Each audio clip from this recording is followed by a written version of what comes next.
Good afternoon, Madam Chair, members of the Board, and Superintendent Davis. This next report, I'll be providing a review of the tentative budget for fiscal year 2022, which governs the period of July 2021 through June 2022. In order to discuss the financial plan for FY22, we must first discuss where we anticipate the current fiscal year to land. You will recall that the FY21 budget development process was challenging due to significant declines in revenue. 1 year prior, in FY20, the Board adopted the largest budget in the school system's history, with significant investments in students and investments of $22 million in employee compensation. In March 2020, the FY21 development process was interrupted by the outbreak of a global pandemic. Ultimately, Henry County Schools saw declines in state revenue from the Quality Basic Education, or QBE formula, of $41.5 million when the FY21 budget was adopted in August of 2020. Despite the declines in revenue, the Board was committed to being a stabilizing force within the community during an unprecedented season, opting to leverage $24.9 million of savings in federal funds, as detailed at the bottom of the slide, to balance the FY21 budget versus taking actions not supportive to being a stable employer and provider of high-quality educational services. As FY21 has progressed, clarity around the economic impacts of the pandemic have emerged. In February 2021, Georgia legislators amended the state's FY21 budget due to improved outlooks on state revenue collections. In the amendment, the state provided partial relief of the $22.8 million of austerity previously levied on Henry County schools, which resulted in a gain in state revenues compared to the adopted budget of $11.6 million. Similar to the state, Henry County's local economy has performed better than we initially forecasted. As presented in the earlier financial report, local revenue collections on property, title, and other taxes have exceeded expectations held at the time of budget adoption and are on pace to yield $11.5 million of additional revenue. The combined shifts in the revenue outlooks for a $23.1 million gain in revenues, while we are also seeing efficiencies of $7.7 million in the expenditure projections, the net result indicates that we are on pace to invest in reserves instead of relying on reserves to fund our FY21 operations. This pivot from a revenue shortfall to revenues in excess of expenditures provides a stable foundation to build the FY22 fiscal plan.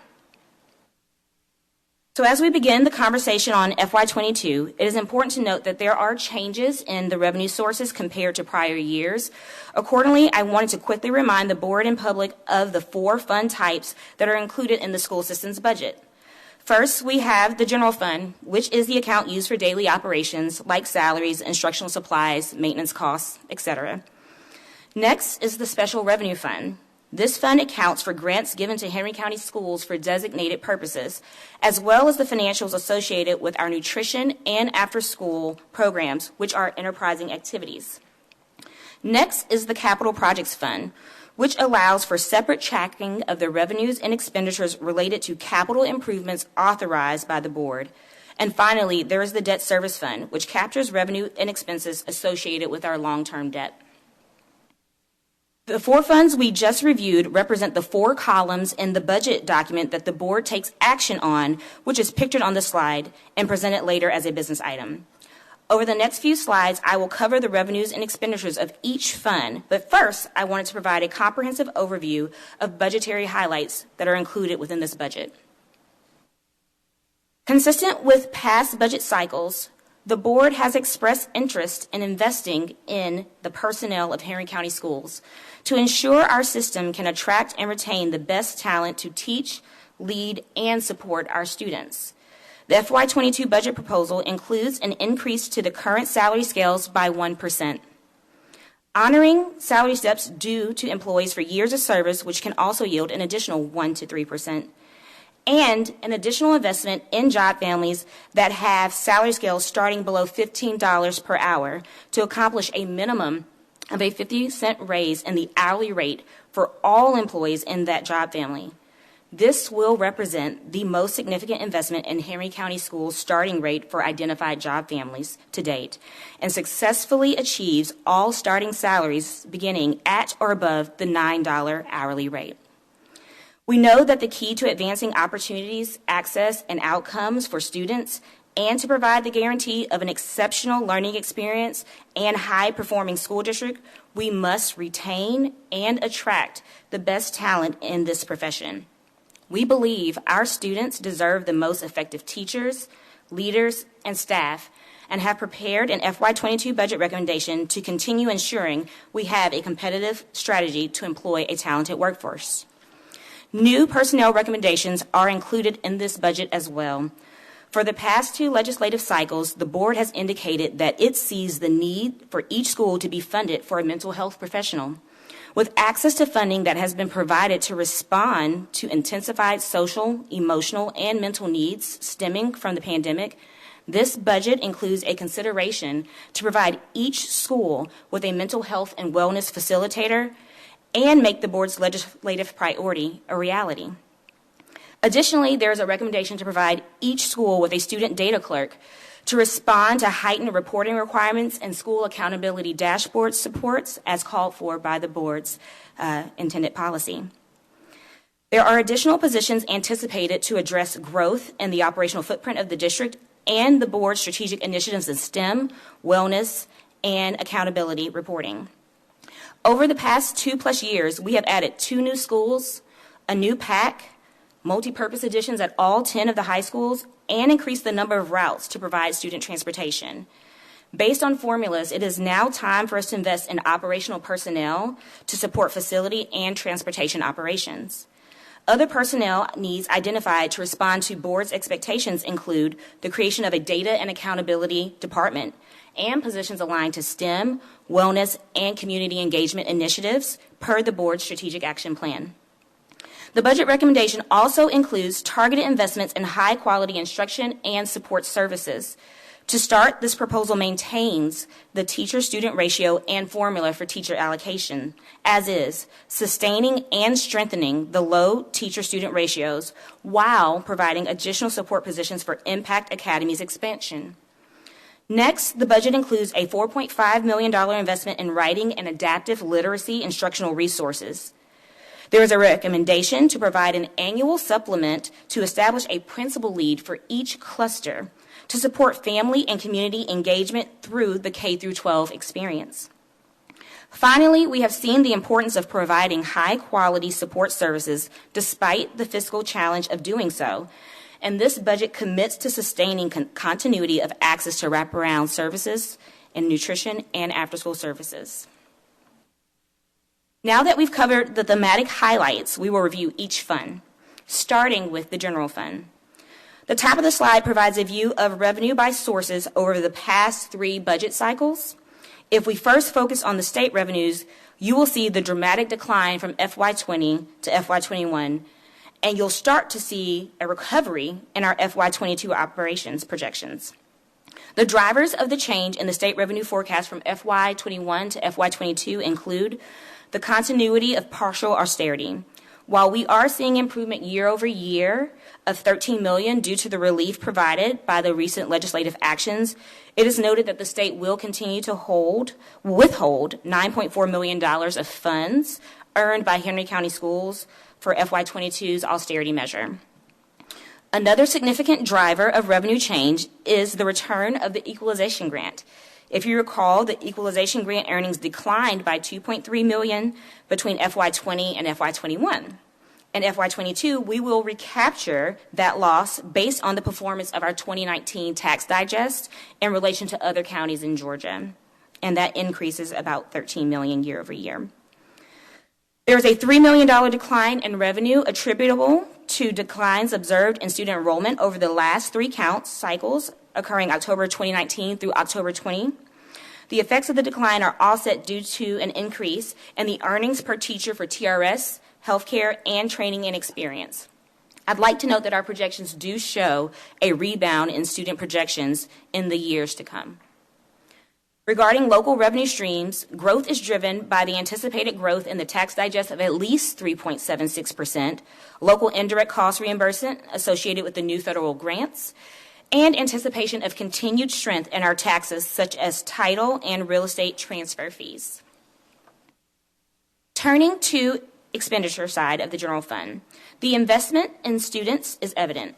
Expense per student served is $9,759 per student, which is an increase of $525 compared to the prior year. The functional expenditures outlined in the budget document have been thematically grouped into 4 categories for ease of understanding and are displayed here on the slide. In this view, you can see that 83% of expenditures are related to teaching and learning objectives to ensure students have the resources, supports, and services necessary for a high-quality education. Expenditures to maintain safe and healthy facilities and provide students with transportation account for 9% and 5% of total expenditures, respectively. Finally, expenditures related to providing support services to schools centrally accounts for 3% of the budget.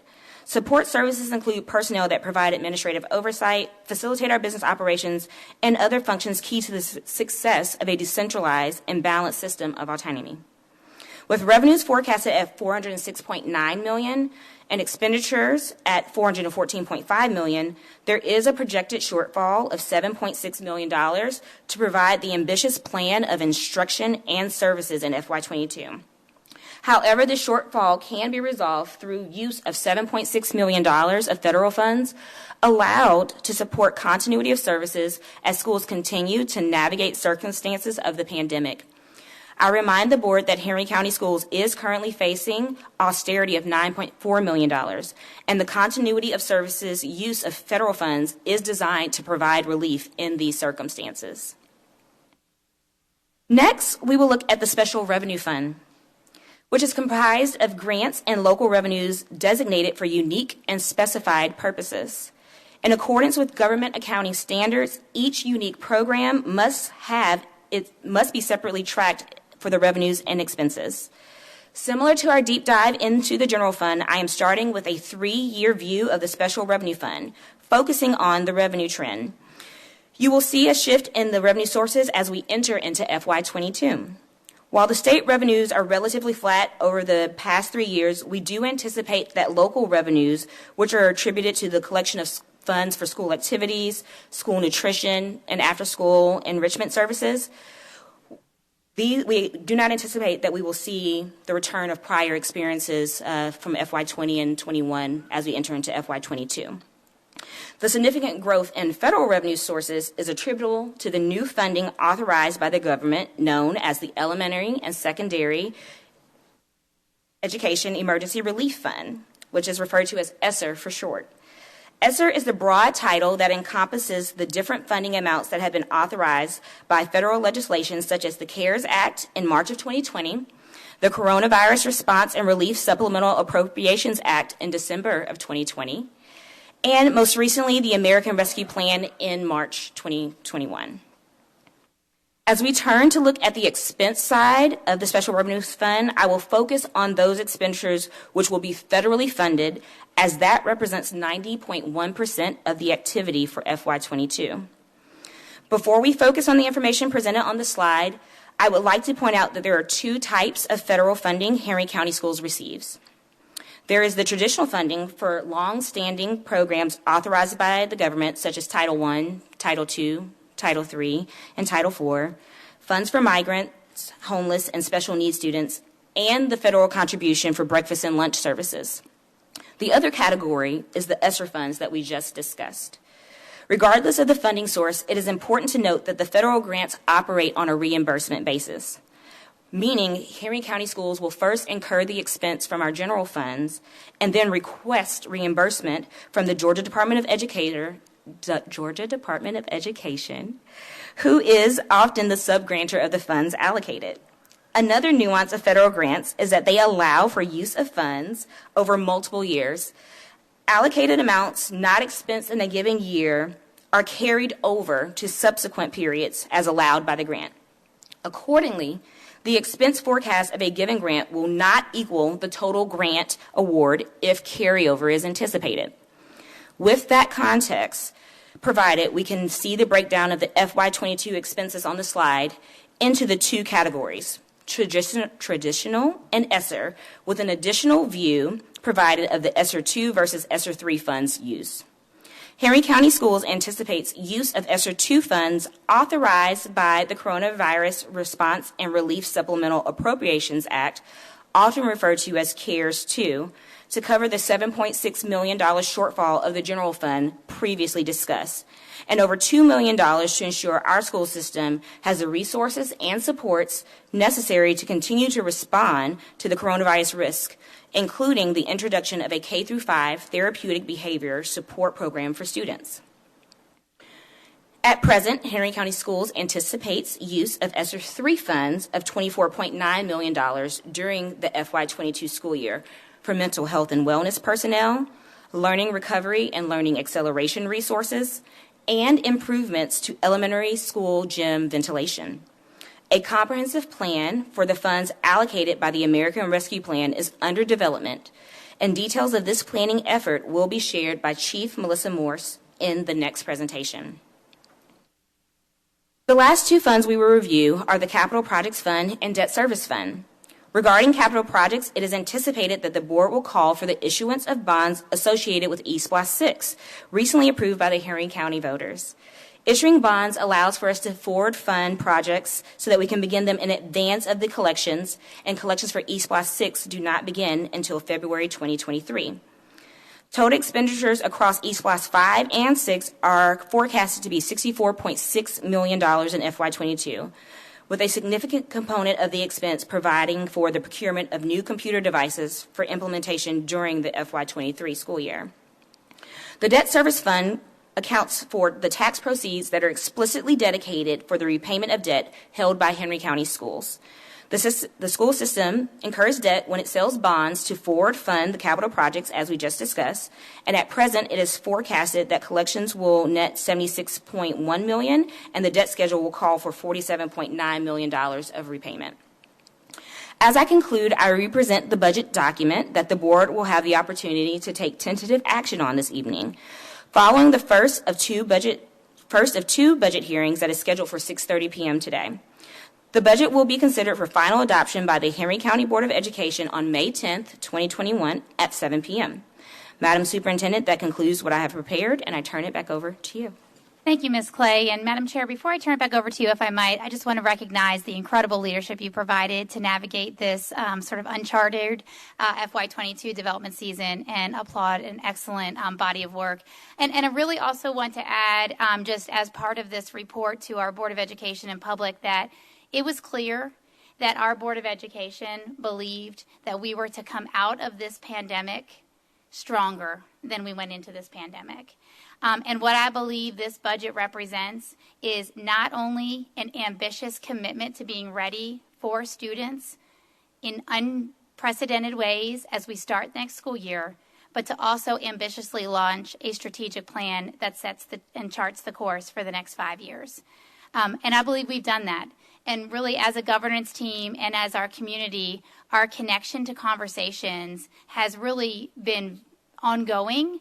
And as we've come to this day where I recommend a tentative budget to this board for adoption, it is after series and series of conversations and budget development sessions, each of our board meetings starting in January, and believe that this commitment to students learning more, having more opportunities, and being better nourished in Henry County than they could be anywhere else is accomplished through the recommendation you see before you today.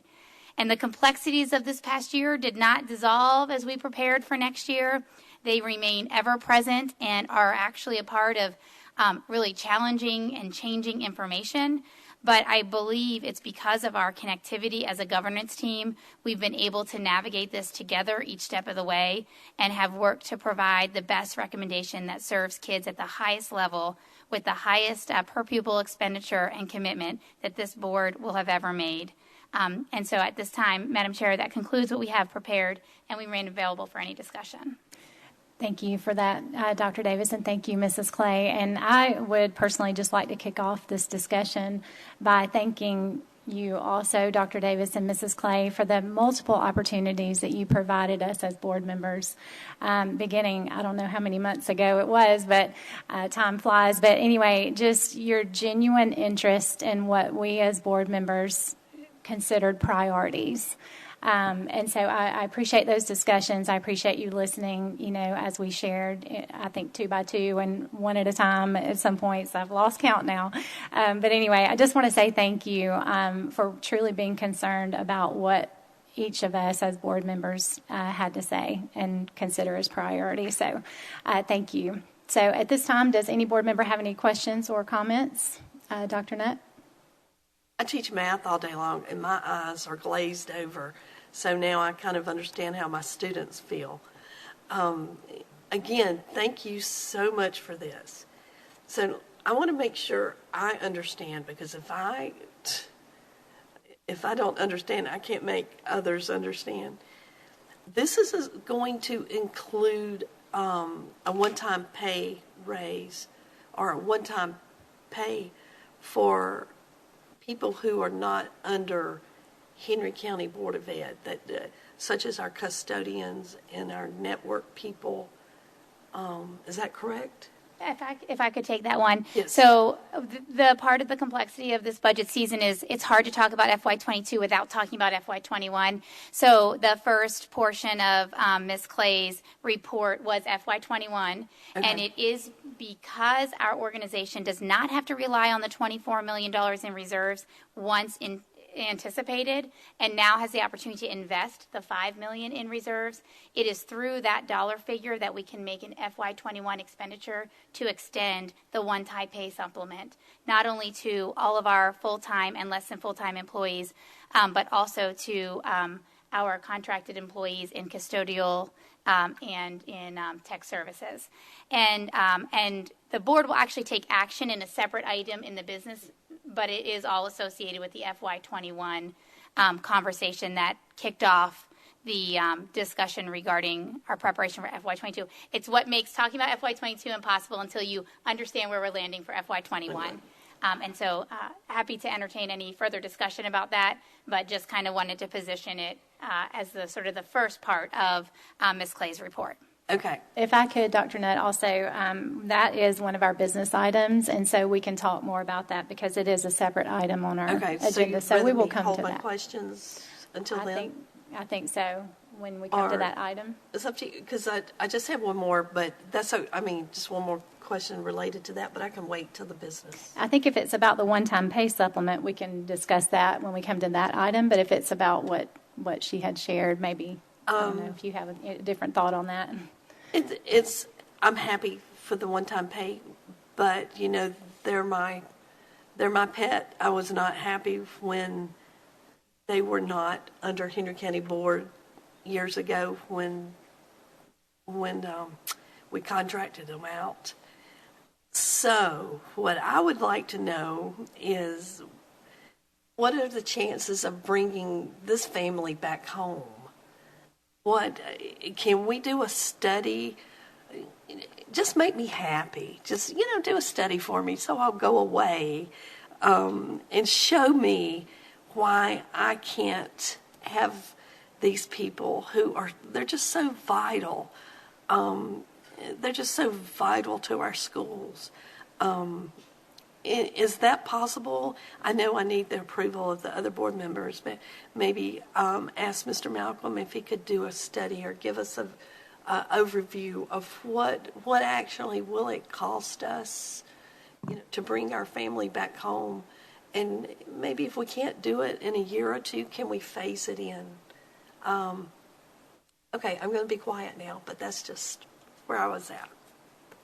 Madam Chair, you want me to just acknowledge that our FY22 budget does not include that recommendation, and our contract for our current provider is established through the next 2 years. Right. But of course, as always, I can bring a request from a board member to the whole board for consideration of moving forward. Okay.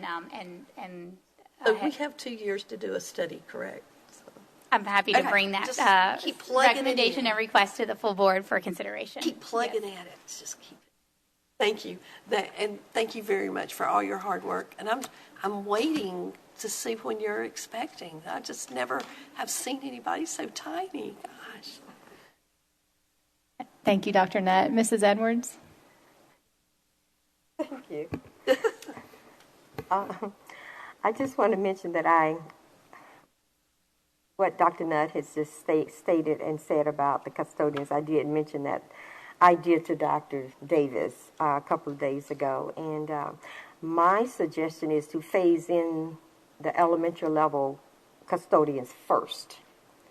And if we can do that, I think that maybe we can move forward later on with the others. But right now, my concern, Dr. Nutt, was custodians is the elementary level custodians, bringing them back. Thank you. Thank you, Mrs. Edwards. Any other board member have any questions or comments? Mrs. Pope? Yes, I know that other board members have shown their appreciation, but I truly do want to thank you, Dr. Davis, and you, Mrs. Clay, for this incredible work. The complexity of this is really, like, we thought last year was complex, and then this just builds on it. But I'm just really, really grateful for the incredible work that y'all have put into this. And like Mrs. Cobb said, the way that y'all have listened to our desires and priorities and brought our constituent concerns to the table is just really, really appreciated. So I'm really excited for this opportunity to continue to pour into our employees and just really enhance the learning experience for each one of our students. So thank you so much, and I'm really excited. Thank you, Mrs. Pope. Any other questions or comments from board members?